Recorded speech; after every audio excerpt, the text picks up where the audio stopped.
The United States men's national team and Ghana will clash this week for an international friendly, with both national teams coming from a loss. The United States took a 3-1 loss to Germany, while Ghana managed to lose 2-0 to Mexico, a team that couldn't even beat Uzbekistan and Australia. And today, we're going to be doing a full match preview for United States versus Ghana. Hi, I'm Filippo, and welcome to Tactical Manager TV, and welcome to the United States versus Ghana match preview. This is how it's going to go. First, I will be telling you when and where to watch this match. Then I'll provide you with news and updates on the US men's national team, plus the projected starting 11. Lastly, we will bring a special guest for this video, and his name is Venu Tong, a writer for Sahara Football that has been covering Ghana or Ghanaian soccer for the past few years. Since we don't know much about the Ghana national team, he's going to be here to provide all the information. All right, so you can drop a like before we start the video and comment anything for the YouTube algorithm, like literally anything. And also send your thoughts and prayers to Pete. Hopefully he has recovered from that explosive diarrhea that he had, and he'll be with us for the live watch along of this match on Tuesday. Okay, let's play the intro and let's start the episode.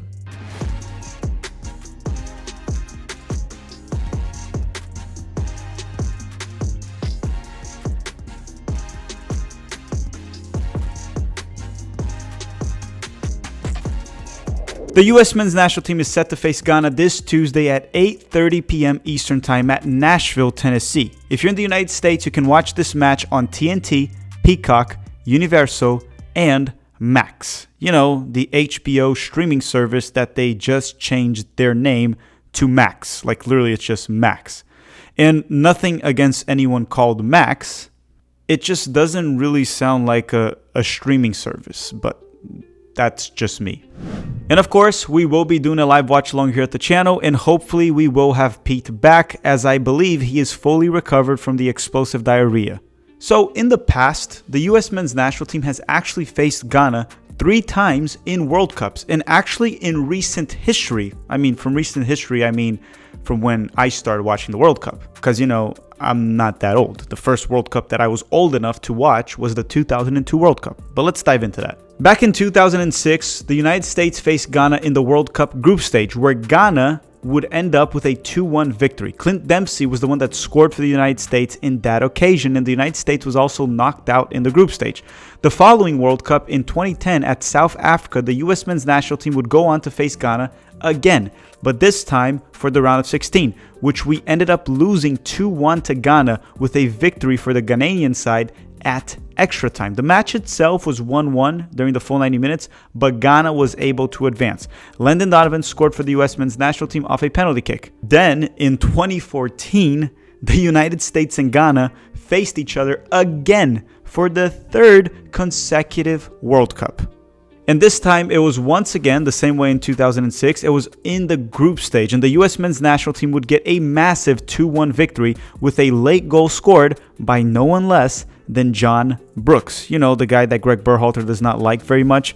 The first US men's national team goal in this match was scored by Clint Dempsey very early in the game. But the last time we actually faced Ghana was in an international friendly back in 2017, which ended with a 2-1 United States victory. Cal Acosta scored that match. Do you remember him? One of Greg's favorites that hasn't been called in anymore? Yes, he scored when the United States defeated Ghana back in 2017. That match was also a couple months prior to the United States missing on the 2018 World Cup under Bruce Arena. Now, before we talk about the US men's national team and projected starting 11, along with bringing our guest from Ghana, let me quickly talk about the match between Mexico and Ghana that happened this Saturday, right? Because it's the same Ghana side that's going to face the United States on Tuesday. Okay, so as you may know, Mexico defeated Ghana 2-0 the same day the US men's national team lost to Germany. To oversimplify it, Mexico did not really play well, but they were clearly the superior team. Yes, this is the same Mexico that couldn't beat Uzbekistan in Australia. The same Mexico that keeps their best player, Santi Jimenez, on the bench. They defeated Ghana 2-0 and they were clearly the superior team. My point is this Ghana side is nowhere near as good as they used to be in the mid to late 2000s. You will hear about it when our guest comes in and talks a bit more about where they rank in Africa, but this Ghana side is not as strong as they used to be. Essentially what I'm saying is the United States has to win this match, especially when you take into consideration that we're playing at home.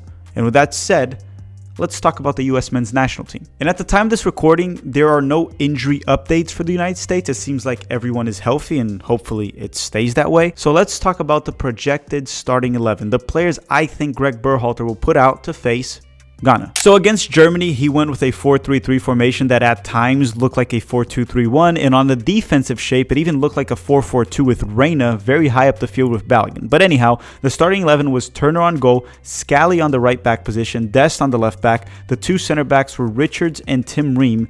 The midfield had Musa, McKennie, and Reina, and then up top you had Tim Way on the right wing, Christian Pulisic on the left wing, and forwarding Balogun on the center forward position. Now against Ghana, I think there might be some minor changes, if any. I wouldn't be surprised if Greg Berhalter put out the same exact lineup, but I do think there will be some minor changes. In terms of the system he's going to implement, I think he's going to do the same one we saw against Germany in the first half. That was sort of like a 4-2-3-1, as I said, and then on the defensive shape, it looked like a 4-4-2 with Reina high up the field with Balogun. I just hope Reina's not drifting as much wide as he did. I want him to stay central and to feed Balogun. So what's the lineup I think Greg Berhalter will put out? So the lineup that I think he'll put to face Ghana will be with Matt Turner on goal, Joe Scally on the right, Dest on the left. The one thing I could see change here, maybe he'll put Dest on the right and then give Christopher Lund some minutes on the left back position, but I still think he might repeat Scally on the right and Dest on the left. The two center backs, I think he might change them to give Carter Vickers more minutes since he played well, at least against Germany, and he might throw Miles Robinson there as well. So I think we're going to see Carter Vickers and Miles Robinson, but I could also see it being Carter Vickers and Tim Ream. That's another possibility. The midfield, I think he's going to repeat the same exact midfield with Yunus Musa, Wesson McKennie, and Gio Reyna. But Gio Reyna will have to be subbed out at halftime. I mean, that's already pre-planned at this point. Hopefully, he gives Johnny more minutes and pushes Musa or McKennie high up the field. Now, the front three, I think, will be the exact same. Tim Way on the right, Christian Pulisic on the left wing, and Balogun as the center forward. Now, let's bring our guest Vinu to talk about Ghana. And keep in mind, when we recorded with him, it was prior to the Ghana versus Mexico match. All right, so let's bring our guest. And before he comes in, don't forget to drop a like. Okay, everyone, the United States plays Ghana this Tuesday. If you've been following U.S. soccer for a while, they used to be somewhat of our World Cup rivals since we played in 06, 2010, 2014. But before we start, here's our guest for today, Vinu. How you doing, man? Yeah, I'm good, Filippo. How you doing? I'm doing great. I'm looking forward to this game. And just to make it clear for everyone, we're recording this before Ghana plays Mexico and before the U.S. plays Germany. So if there's injuries, things like that, we don't know right now. So we're going to go based off the roster what we have. But, Vinu, what about that little Ghana-U.S. rivalry right there in the World Cup? How do people in Ghana see it? They even care, to be honest? I don't know. Yeah, we do care about playing US. Wouldn't call it a rivalry. Some sort of good competition because it's always filled with goals each time we play, and we faced each other 4 times. Ghana has won twice, USA has won twice, all being 2-1 scorelines, so filled with goals. You know what's funny about you said? So Ghana won twice in 2006, 2010, Ghana won. Then 2014, the U.S. won. And Americans probably remember the John Brooks header at the end of the game. We get the win. And the last time the U.S. won was in 2017. And I don't know if you... friendly. Yeah, but we, the United States, failed to qualify to the World Cup right after. Can't blame Ghana. but it would be just a new team because it's just one player from that match. Just one player remaining. Who was in it? Ghana? Pulisic? Oh, in Ghana. Did Pulisic play? I think Pulisic played for the US. Yeah. I don't remember right now. We were already under Bruce Arena. It wasn't Jurgen Klinsmann anymore. But let's go through this here because I think what matters is the now. And Ghana called up their roster. Yeah, I know me and you, we chatted a little bit about this in Ghana. You're going to talk about how Ghana is probably not at their best phase of their soccer. I remember that Ghanaian side in 2006. That was a very good team that Ghana used to have when you guys used to have Michael Essien and many other superstars. yeah. Why don't you walk us through names that you think are very good in this roster, names you think shouldn't be here, and then we'll talk about your coach for a second. What did you think of this roster when you got it? Is it a good roster, average, bad? What do you think about it? It's a good roster, and Ghana is transitioning, just as you said, from the big names we had 06, 2010, and now. So we have very good players in the roster. The star boy himself, Mohamed Kudus of West Ham, he's on form. Scored last week for West Ham in the Premier League, Hmm. so we should be expecting much from him. We also Um, have Thomas Partey. Go ahead. He's Sorry. just recovering from an injury, and he was very influential in Arsenal's victory over Man City Hmm. last weekend as well. And Dede Ayew wasn't called, but Jordan is available. His kid brother plays for Crystal Palace, very influential as well. Then we have Osman Bukari, who plays for Red Star Belgrade. He's been on fire since last season. Got his maiden goal in the Champions League against Man City at the Etihad. So the Hmm. confidence is up. And Inaki Williams, he's been doing good for Bilbao, Atletico Bilbao, but rather unfortunately, he's not found the net for Ghana yet. And hopefully he does against the US. Hopefully. Hopefully not. Hopefully not, actually. Hopefully not. Wait. Let me ask you one thing here, because we talked about this briefly too. Inaki Williams, he's brother of Nico Williams that plays for Spain, and he Yeah, plays for Atletico Bilbao. Anyone that doesn't know, Atletico Bilbao, they only allow players born at Bilbao, if I'm not yeah, mistaken, to play for their club. yeah. So he was born in Bilbao, but he has Ghanaian. Am I saying it right? Parents Parents. from Ghana. Yeah, That's how it works. yeah. Yeah, he's Okay. Basque. Prior to Inaki switching to play for Ghana, he said he felt more Basque than Ghanaian. And Yeah. how what's the perception of Inaki Williams there? Do you think people think that maybe he went to Ghana because he thought he couldn't make it for Spain? Was that what it was? Um, some feel, but the majority are very happy to Hmm. have him here because we know he's Ghanaian, and Hmm. we accept people that are willing to put on the shirt to play Hmm. for the nation. So it's great having him around. I It's like to rather hear that. unfortunate. Yeah, yeah, yeah. It's rather I like unfortunate he's not been able to score. because we have this a lot here in the United States. We have a lot of dual nationals, obviously, in the Yeah. United States of America. 'Cause we have a lot of immigrants, a lot of players that could have played for other national teams. Some chose the U.S. regardless, and I thought they could even play for other teams. And some of Yeah, I'm them, yeah, thinking you. Balogun is a big one. Balogun, Oh, big one. you know him, you know. Yeah. Yeah. Balogun's a Balogun. great player playing for Monaco right now. Now, let me ask you one thing. Who's the current? So, hold on. First thing, I see one big name there that you didn't mention because I think he got cut from the roster. Tarek Lamptey from Brighton. He's out of the Yeah, roster. he's not. He's not. He pulled out due to Why? injury. Injury. Okay. Injury. Yeah. So he's back Uh, at Brighton. who's your current coach? Chris Hilton. He was with the team at the World Cup. Just ended the World Cup as a technical advisor to the former coach Otto Addo. He's a very experienced coach in England. He's coached Newcastle, Brighton, Mm-hmm. Nottingham Forest, Birmingham. Very experienced. He's yet to lose a game with Ghana. So Okay. yeah, he's in the I mean, building phase now. We just need to be patient with him, and he will definitely deliver. are you going to be okay when he gets his first loss on Tuesday against the United States? Are you okay with that? That doesn't look possible, but then it's football, We should be prepared for everything. And moreover, it's a friendly match, so it's a test game.